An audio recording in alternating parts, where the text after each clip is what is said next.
Students, इससे पहले वाले लेक्चर में हमने आपको इलेक्ट्रिक डाइपोल के बारे में कुछ बताया था और उस पर आधारित तुम्हें एक दो न्यूमेरिकल दिए थे जो बहुत सिंपल थे, लेकिन कुछ बच्चों ने अलग से कुछ एक्स्ट्रा न्यूमेरिकल कमेंट किए हैं। तो सबसे पहले तो हम आपको आज वो करा देते हैं और फिर बाद में हम आपको एक डेरिवेशन करा देंगे आज फिजिक्स की अक्षीय विद्युत द्विध्रुव के कारण अक्षीय स्थिति में विद्युत क्षेत्र की तीव्रता, electric field intensity due to electric dipole on axial position. तो सभी बच्चों डेरिवेशन को देख के ध्यान से, बहुत ही खास डेरिवेशन है। और सबसे पहले न्यूमेरिकल ले लेते हैं जो बच्चों ने कमेंट किए थे। तो सबसे पहला न्यूमेरिकल एक बच्चे ने ये पूछा है, न्यूमेरिकल भी नहीं, छोटा ही क्वेश्चन है, बहुत ही पूछा कि अगर हम एक विद्युत द्विध्रुव को इलेक्ट्रिक फील्ड में रख दें तो क्या उस पर कोई बल लगेगा या नहीं। देखो हमारे पास एक इलेक्ट्रिक फील्ड है जो कि एक समान इलेक्ट्रिक फील्ड है, एक समान विद्युत क्षेत्र है। ये बोल रहा है कि हमने इसमें एक इलेक्ट्रिक डाइपोल रख दिया विद्युत द्विध्रुव।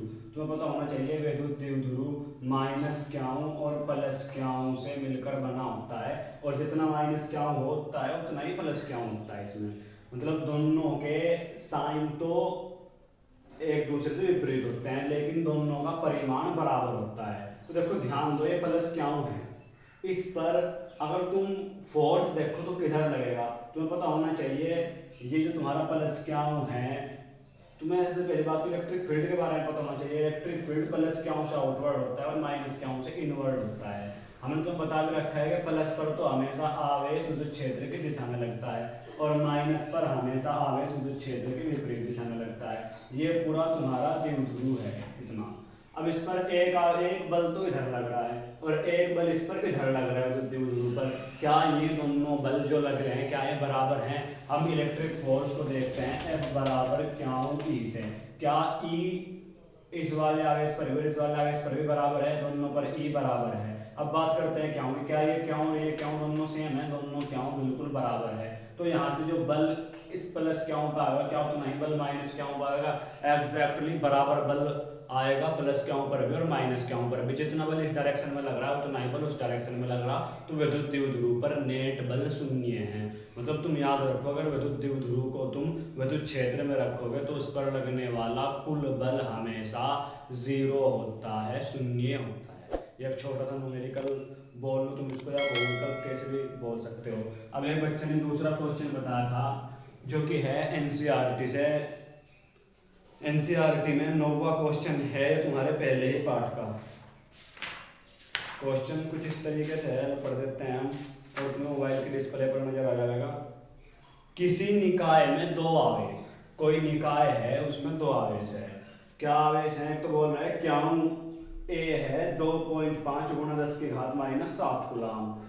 एक तो आवेश है क्याऊ ए, साफ कर देते हैं हम।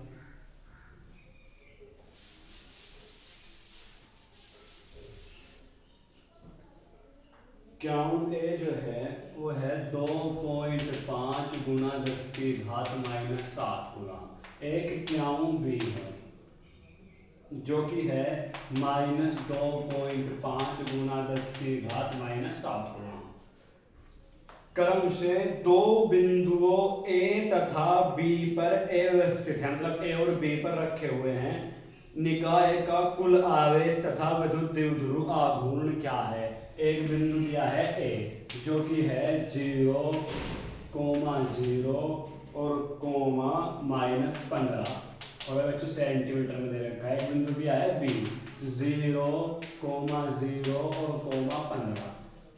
ये बोल रहा है कि तुम्हारे पास ऐसा एक निकाय है जिसमें बिंदु ए पर तो इतना आवेश है और बिंदु बी पर इतना आवेश है, और इस निकाय में दो चीज पूछ रहा है इस क्वेश्चन में। अब तो बोल रहा है कुल आवेश बता दो और एक विद्युत द्विध्रुव आघूर्ण बता दो। अब सबसे पहले हमें ये बिंदु चतुर्थांश में दर्शाने आने चाहिए। तुमने जिन बच्चों ने नहीं भी पढ़ा तुम्हें पता होना चाहिए 3 डायमेंशंस के बारे में, ठीक है, एक्स एक्स, वाई एक्स और जेड एक्स। अब अगर हम इन्हें बनावे तो याद रखो हमेशा एक दूसरे के परपेंडिकुलर होते हैं, तुम उन्हें कैसे भी बना सकते हो। देखो ध्यान से, इस तरह तुम इनको ड्रा कर सकते हो। ये x x, y x, z x, या कोई से भी तुम इसे एक्स एक्स मान सकते हो, जेड एक्स, इसे वाई एक्स, कोई से भी तुम मान लो। तुमने ये एक्स एक्स ले लिया, मान लो ये वाई एक्स ले लिया, और ये जेड एक्स। जेड एक्स तुम इसे ही मान सकते हो, इसे ही मान सकते हो। तो जेड एक्स में बिंदु दर्शाने हैं तुम्हें, इन तीनों डायमेंशंस में बिंदु दर्शाने हैं 0, 0 और -15। ठीक है। तो सबसे पहले हम इस वाले को दर्शाएंगे 0,0 और -15, एक्स एक्स में 0 कुछ नहीं चले तुम, वाई एक्स में भी 0, जेड एक्स में -15 चले, तो यहाँ दर्शा लो कहीं कर दो तुम इस बिंदु को, यहाँ पर तुम -15 ये है तुम्हारा, ठीक है। पूरा ही दर्शा दो तुम इसको 0,0, -15, एक्स एक्स पर भी 0, वाई एक्स पर भी 0 और जेड एक्स में -15। अब दूसरे वाले बिंदु को हम दर्शाएंगे, वो भी एक्स एक्स में 0 है, वाई एक्स में 0 है और जेड एक्स पे 15 है। तो फिर से यहाँ पर एक बिंदु होगा 0,0 और ये 15 सेंटीमीटर। अब हमें क्या करना है, एक तो आवेश यहाँ पर रखा हुआ है तुम्हारा, क्या है 2.5 × 10⁻⁻7 कूलम, और एक यहाँ पर रखा है -2.5 × 10⁻⁻7 कूलम। हमें एक तो बताना है कुल आवेश इस निकाय का, तो कुल आवेश बताने के लिए तुम्हें आवेशों को जोड़ने आने चाहिए। कुल आवेश बराबर हो जाएगा क्याऊ ए प्लस क्याऊ बी, और तुम्हें पता होना चाहिए आवेशों को हम विद साइन जोड़ते हैं, मतलब निशान लेकर जोड़ेंगे हम आवेशों को। तो ये तो है प्लस का, तो हमने ले लिया 2.5 × 10⁻⁻7, और ये है माइनस का, प्लस माइनस माइनस 2.5 × 10⁻⁻7, तो दोनों के दोनों कट गए, आवेश है कुल निकाय का 0, ठीक है, कुल आवेश है निकाय का 0। अब तुमसे पूछ रहा है कि विद्युत द्विध्रुव आघूर्ण बता दो। अब विद्युत द्विध्रुव आघूर्ण P होता है, और P बराबर हमारे पास फॉर्मूला होता है 2 क्याऊ L, जहाँ 2L दूरी है और क्याऊ किसी एक आवेश का परिमाण है। अब दूरी कहाँ से ले, एक आवेश यहाँ रखा है, एक आवेश यहाँ रखा है, इन दोनों आवेशों के बीच की दूरी चाहिए। तो दूरी निकालने के लिए या तो तुम फॉर्मूला लगा सकते हो तीन बिंदुओं के बीच की दूरी का, x2 - x1 का whole square plus y2 - y1 का whole square plus z2 - z1 का होल स्क्वायर। मैथमेटिक्स वाले बच्चों ने पढ़ा होगा। तो तुम डायरेक्टली देख सकते हो, यहाँ पर यहाँ से 15 सेंटीमीटर तो पॉजिटिव है और 15 सेंटीमीटर ही निगेटिव है। अगर हम यहाँ से यहाँ तक की सारे की बात करें तो बीच की दूरी 30 सेंटीमीटर हो जाएगी।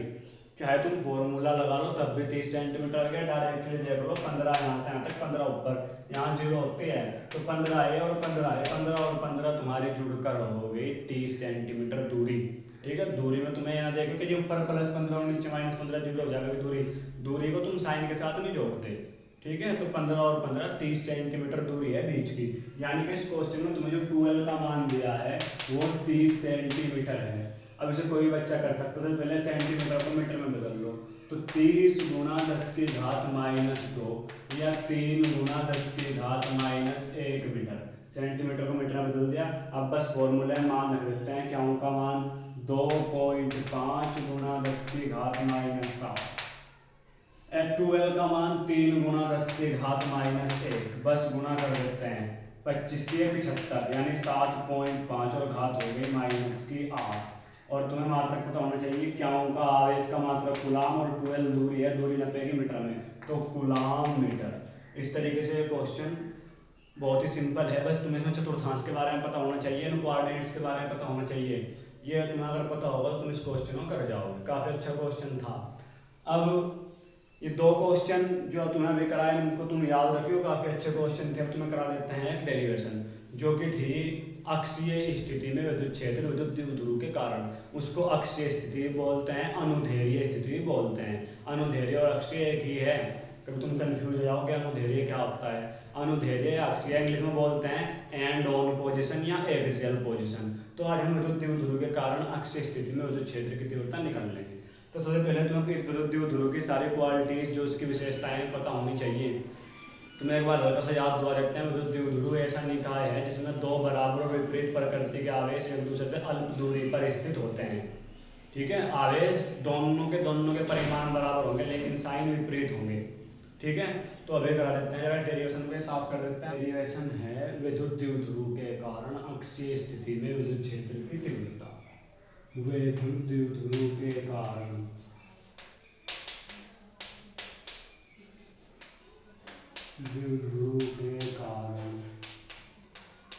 अक्षीय स्थिति में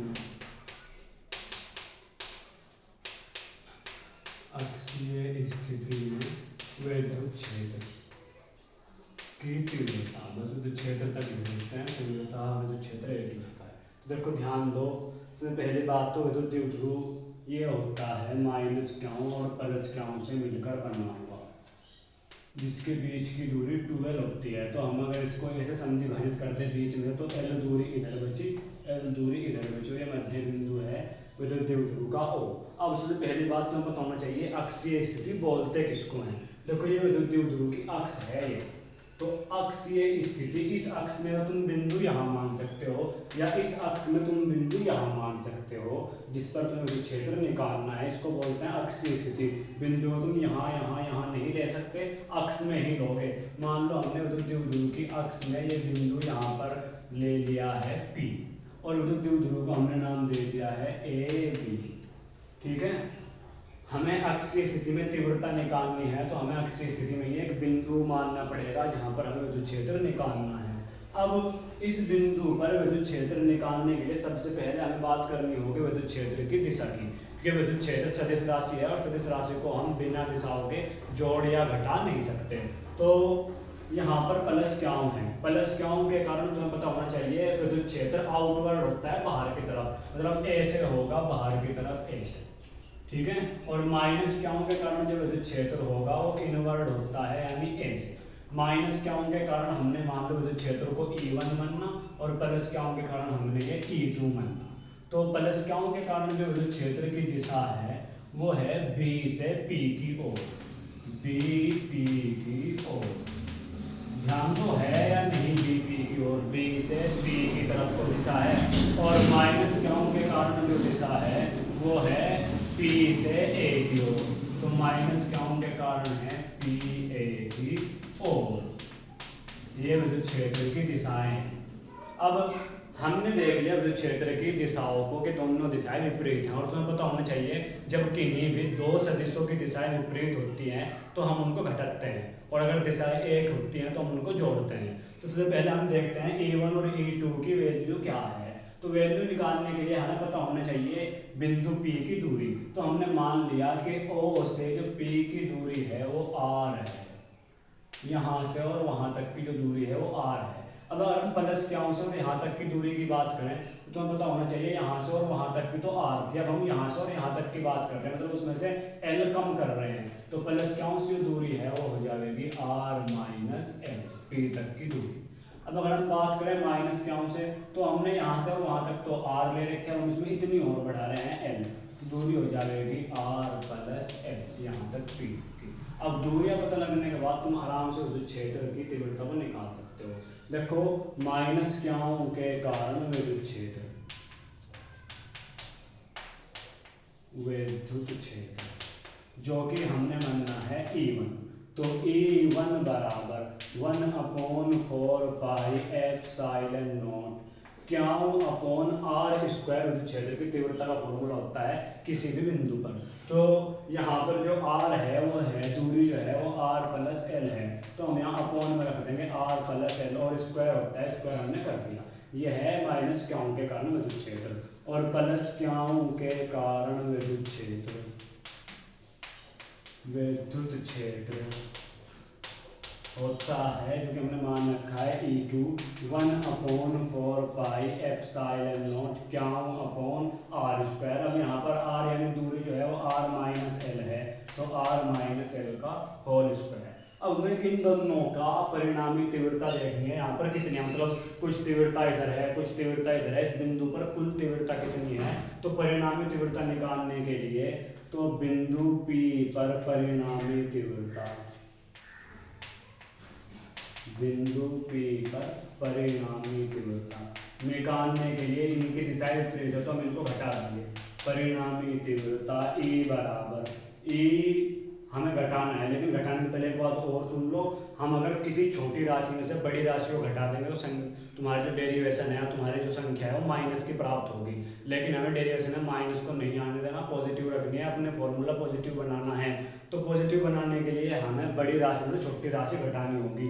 अब यहाँ पर बड़ी राशि कौन सी और छोटी राशि कौन सी है, तो ध्यान दो, यहाँ पर क्यों के अपॉन में R प्लस L का स्क्वायर है, यहाँ पर R माइनस L का होल स्क्वायर है, मतलब यहाँ पर इसमें कुछ जुड़ रहा है और यहाँ पर इसमें कुछ घट रहा है। तो यहाँ पर जो जुड़ेगा तो संख्या बड़ी हो जाएगी, यहाँ पर घटेगा तो संख्या छोटी हो जाएगी। तुम्हें एक बात पता होनी चाहिए, अगर हर छोटा होता है तो संख्या तुम्हारी बड़ी होती है। कैसे, तुम 4 से 2 कट तो यहाँ पर 2 आएगा, 4 से 4 कट करो तो 1 आएगा, कौन सी संख्या बड़ी है, 2।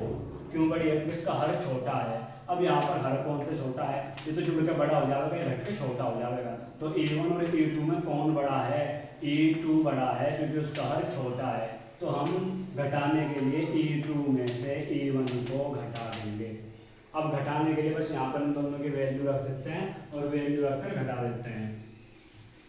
तो यहाँ ध्यान दो, यहाँ रखते हैं। तो E2 की जो वैल्यू है वो है E बराबर 1/4 पाई एप्सिलॉन नॉट, और वह बच्चों क्यों अपॉन r माइनस एल का होल स्क्वायर, और माइनस E1 की जो वैल्यू है 1/4 पाई एप्सिलॉन नॉट क्यों अपॉन r प्लस एल का होल स्क्वायर। अब कॉमन नजर आ रहा होगा सबको, एप्सिलॉन नॉट हमने कॉमन ले लिया। तो कॉमन लेने के बाद ये और ये तो बाहर आ गए, तो यहाँ से बचा क्यों बाहर आ गया, तो बचा 1 के अपॉन में r माइनस एल का होल स्क्वायर। यहाँ से ये और ये बाहर आ गया, तो यहाँ पर बचा r प्लस एल का होल स्क्वायर। अब हम बस क्या करते हैं, इसमें एलसीएम ले लेते हैं। तो एलसीएम लेने के बाद हमें कुछ ऐसा नजर आएगा, r माइनस एल का होल स्क्वायर और बच्चों r प्लस एल का होल स्क्वायर। ये इधर पहुंचा दो और उसको इधर पहुंचा दो, r माइनस एल का होल स्क्वायर। अब सभी बच्चों ने एक फॉर्मूला पढ़ा होगा ए स्क्वायर माइनस बी स्क्वायर, जो कि होता है ए प्लस बी और ए माइनस बी। यहाँ पर ये फॉर्मूला तुम्हें खुला हुआ नजर आ रहा होगा ये, और अगर हम इसको इकट्ठा करके लिखना चाहें ये लिख सकते हैं। थोड़ी देर के लिए इसको स्क्वायर भूल जाओ, देखो ध्यान से नजर आ रहा है या नहीं। तो इसको तुम इकट्ठा करके लिख सकते हो, जब अगर जरूरत पड़ेगी तो इसको तुम ऐसे लिख दोगे। तो अब यहाँ पर तुम क्या करोगे, क्यों अपॉन 4 पाई एप्सिलॉन नॉट, तो जो तुम इसका स्क्वायर खोल लोगे। तो स्क्वायर खोलने पर r square plus l square plus 2rl, a plus b का होल स्क्वायर है, खोलना आना चाहिए। ये माइनस साइन होगा, तो ये ए माइनस बी का होल स्क्वायर है, तो r square plus l square minus 2rl। और वही बच्चों अपॉन में इसको तुम इकट्ठा करके ए से लिख सकते हो, a square minus b square, यानी r square minus l square, और दोनों का होल स्क्वायर है तो पूरे का होल स्क्वायर। ये ऐसे तुम इसको लिख सकते हो। अब इसके बाद बस तुम्हें माइनस साइन के अंदर गुना करनी है, और थोड़ी सी कैलकुलेशन के बाद ये वेरिएशन हो जाएगी। तो यहाँ पर ध्यान दो, ए बराबर क्यों अपॉन 4 पाई एप्सिलॉन नॉट, तो हमने कॉमन ले रखा है, तो अंदर बचा हुआ है आर प्लस एल का होल स्क्वायर प्लस 2rl। और जैसे ही यहाँ माइनस से गुना करोगे सारे निशान विपरीत हो जाएंगे, minus r square minus l square और प्लस 2rl, और अपॉन में है r square minus l square का होल स्क्वायर। तो आर स्क्वायर से आर स्क्वायर और एल स्क्वायर से एल स्क्वायर कैंसिल होगा, तो 2rl और 2rl जुड़कर 4rl हो गए। तो E बराबर क्यों upon 4 pi epsilon not 4rl 2rl 4rl, और अपॉन में r square minus l square का होल स्क्वायर। अब इस क्यों की यहाँ गुना कर दो, तो E बराबर 1/4 पाई एप्सिलॉन नॉट, क्यों को उसके साथ पूछा रहे हैं तो इसको 1 के अपॉन में लिख दे, कुछ नहीं फर्क पड़ना। ये हो गया 4 क्यों rl और upon r square minus l square का होल स्क्वायर। अब देखो क्या 4rl को तुम इस प्रकार लिख सकते हो, 2r इंटू 2 क्यों l, गुना करोगे 2 दूनी 4 और r और क्यों l फिर से जुगा तुम, और अपॉन में r square minus l square. ऐसे क्यों लिखा, तुम्हें जिन बच्चों ने विद्युत ध्रुव आघूर्ण के बारे में पढ़ रखा उनको पता होगा, 2 क्यों l हम बोलते हैं विद्युत ध्रुव आघूर्ण को, यानी p को। तो E बराबर 1/4 पाई एप्सिलॉन नॉट 2r तो जुगा, तो ये बन गया p, और अपॉन में r square minus l square का होल स्क्वायर। ये डेरिवेशन ड्राइव हो चुकी। लेकिन देखो ध्यान से बात सुनो, हमारे जो विद्युत ध्रुव होते हैं वो बहुत छोटे होते हैं। तो अगर तुम्हारा द्विध्रुव बहुत छोटा हो, मतलब द्विध्रुव जब इतना सा होगा, तुम्हारा ये द्विध्रुव है, ये माइनस क्यों ये प्लस क्यों, अगर तुम संधि विभाजित करो तो ये दूरी L ये दूरी L, बहुत छोटी दूरी है या नहीं है। और अगर तुम इसका यहाँ पर स्क्वायर करोगे तो दूरी और भी ज़्यादा छोटी हो जाएगी। इस डेरिवेशन में अगर तुम स्क्वायर करोगे तो दूरी और भी ज़्यादा छोटी हो जाएगी। और अगर हम बहुत छोटी दूरी को इस आर स्क्वायर में से घटा देंगे तो कुछ भी फर्क नहीं पड़ेगा। तो हम यहाँ पर बस एक लास्ट लाइन लिख देंगे, यदि विद्युत द्विध्रुव बहुत छोटा हो तो हम एल वाले पद को नगण्य मान लेंगे। नगण्य इसलिए मान लें क्योंकि एल बहुत छोटा हो जाएगा और बहुत छोटे को घटाने से कुछ भी फर्क नहीं पड़ता, इसलिए हम इसको नगण्य मान लेंगे। और जब हम यहाँ से एल को नगण्य मान लेंगे तो लास्ट डेरिवेशन जो बचेगी, जो फॉर्मूला बनेगा वो हमारे पास होगा 1/4 पाई एप्सिलॉन नॉट और 2 r/p आर स्क्वायर और बाहर इसका होल स्क्वायर। तो ए बराबर 1/4 पाई एप्सिलॉन नॉट 2 r/p और अपॉन r की घात 4। तो एक घात से यहाँ एक घात कट जाएगी, 3 बचेगी। तो ए बराबर 1/4 pi epsilon not 2p upon r/p। ये फॉर्मूला तुम्हारा बन चुका है और मात्रक विद्युत क्षेत्र का होता है न्यूटन प्रति कूलम। ये डेरिवेशन ड्राइव हो चुकी है। जहाँ से बच्चों की समझ में नहीं आएगा तो तुम कमेंट कर देना, वहाँ से तुम्हें दोबारा से अलग से समझा देंगे। अब यहाँ पर तुम ध्यान दो, हमने विद्युत क्षेत्र की परिणामी तीव्रता इस बिंदु पर निकाल ली। अब जो विद्युत क्षेत्र आया, विद्युत क्षेत्र सदिश राशि होती है, तो हम बात करेंगे जो परिणामी विद्युत क्षेत्र आया उसकी दिशा क्या होगी। कि परिणामी विद्युत क्षेत्र की दिशा बहुत ज़्यादा पूछी जाती है बोर्ड में तुम्हारे, तो ध्यान दो। हम पहले यहाँ पर इस पॉइंट पर थे, तो किसी तुम ऐसे समझ सकते हो, तुम यहाँ पर पहले इस पॉइंट पर थे, तुम इस पॉइंट से 1 सेंटीमीटर इधर चले, 1 सेंटीमीटर इधर चलने के बाद तुम पहुंचे यहाँ इस पॉइंट पर। फिर इस पॉइंट से तुम 5 सेंटीमीटर इधर चले तो तुम यहाँ पर पहुंचे इस पॉइंट पर। ये 4 सेंटीमीटर की दूरी तय करने के बाद यहाँ से और वहाँ तक की, यहाँ से वहाँ तक की 5 है दूरी। अब फाइनली लास्ट में तुम कहाँ पर होगे, इस बिंदु पर होगे, इस बिंदु पर तुम पहुँच चुके हो यहाँ। इसे समझाने का हमारा क्या मतलब है, जब यहाँ पर हम विद्युत क्षेत्र ले रहे थे तो कुछ विद्युत क्षेत्र इधर गया जिसकी वैल्यू बहुत ही इसकी तुलना में E2 के कम थी।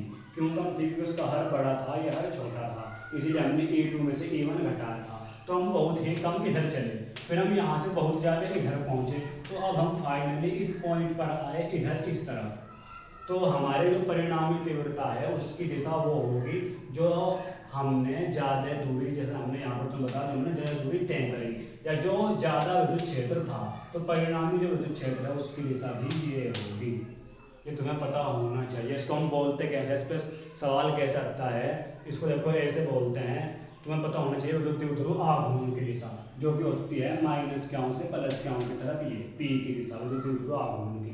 तो देखो माइनस के अंश से प्लस के अंश की तरफ ए सी दिशा है द्विध्रुव आघूर्ण की, और विद्युत क्षेत्र की दिशा भी ऐसे ही है इसकी दिशा में। तो इसको हम बोलते हैं कि विद्युत द्विध्रुव की अक्षीय स्थिति में विद्युत क्षेत्र की दिशा द्विध्रुव आघूर्ण की दिशा होती है।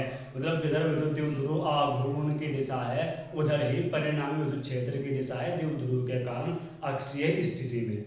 ठीक है, इस लाइन को सभी बच्चे नोट करके लिख लेना, बहुत ही नोट करके रख लेना, बहुत ही इंपॉर्टेंट लाइन है तुम्हारे लिए। विद्युत द्विध्रुव की अक्षीय स्थिति में परिणामी विद्युत क्षेत्र की दिशा विद्युत द्विध्रुव आघूर्ण की दिशा होती है। डेरिवेशन बहुत खास है, सभी बच्चे इसको नोट डाउन करें और इस पर आधारित कल जो तुम्हारा फॉर्मूला है इस पर न्यूमेरिकल तुम्हें नेक्स्ट लेक्चर में कराएंगे। तब तक सभी बच्चे इस चैनल को बहुत ज़्यादा अपनी लोकेलिटी में स्प्रेड करो और बस स्टडी करो जितना ज़्यादा हो सकता हो तुमसे। लॉकडाउन में अपने घर बैठे बैठे खूब स्टडी करो जितनी कर सकते हो, और वीडियो को लाइक करो और जहाँ से कुछ समझ में आए